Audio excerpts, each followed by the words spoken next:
So today on Who Am I questions, the question is, what's my ultimate goal in life? My ultimate goal in life is to inspire as many people as I can.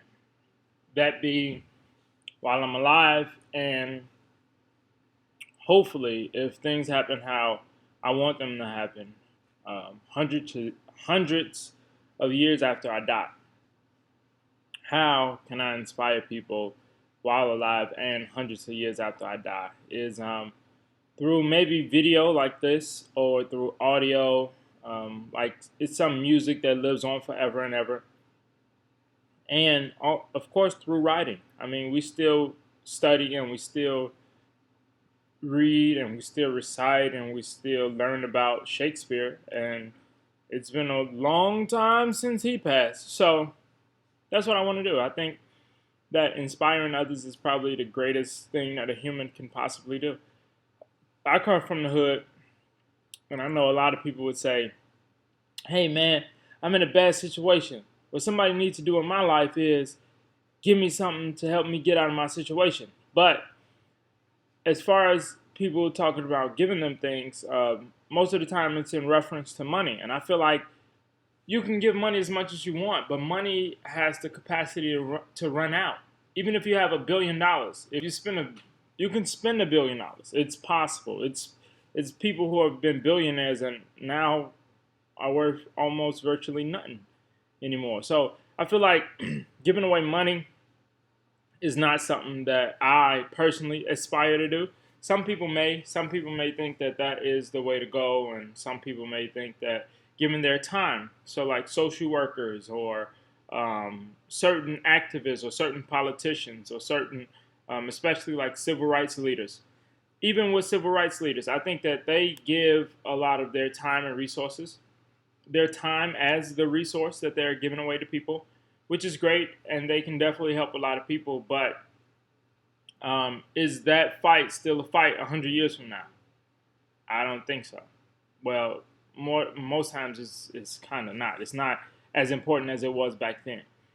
But for a special civil rights leader like Martin Luther King, who, in my opinion, is the greatest American to ever walk our planet, um, I feel like that guy, well, that man, that wonderful figure, he did a lot more than just fight for a movement, and he did a lot more than just fight for people.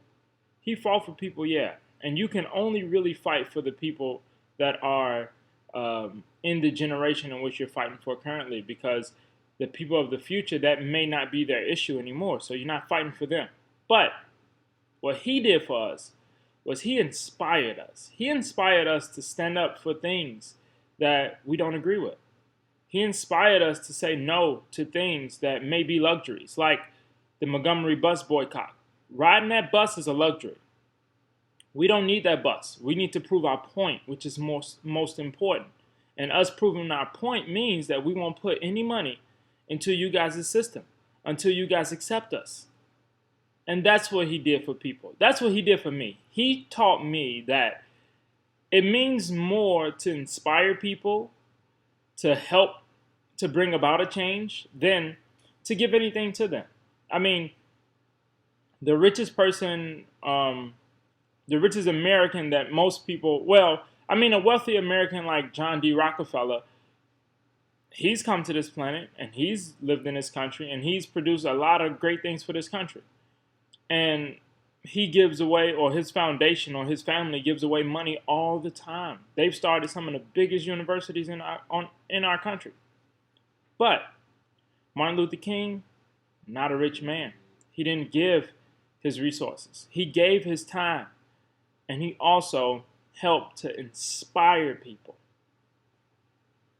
He helped to inspire people. That's what I want to do with my life. I want to inspire people. I want to inspire people 200 and 300 years from now. Letting them know, letting kids know from situations like mine. Letting those kids know who grew up similar to how I grew up, or didn't grow up how I grew up. I mean, I was born to a teenage mom my father died before I was born. So, and I was born in Inglewood, Chicago. one of the worst neighborhoods, as far as the country's concerned, out there. I mean, Chicago has an ever long tradition of being the murder capital, and I grew up in Inglewood, the worst neighborhood in the city. So, I mean, do the math. I never thought my neighborhood was that bad. I didn't even know I lived in the hood until I went away to college and realized that certain things in my new neighborhood didn't happen how they did in my old neighborhood. But my goal is, because I come from that neighborhood and because I was able to go and see better things, and because the reason I was able to go and see better things was because certain people stepped into my life and helped me.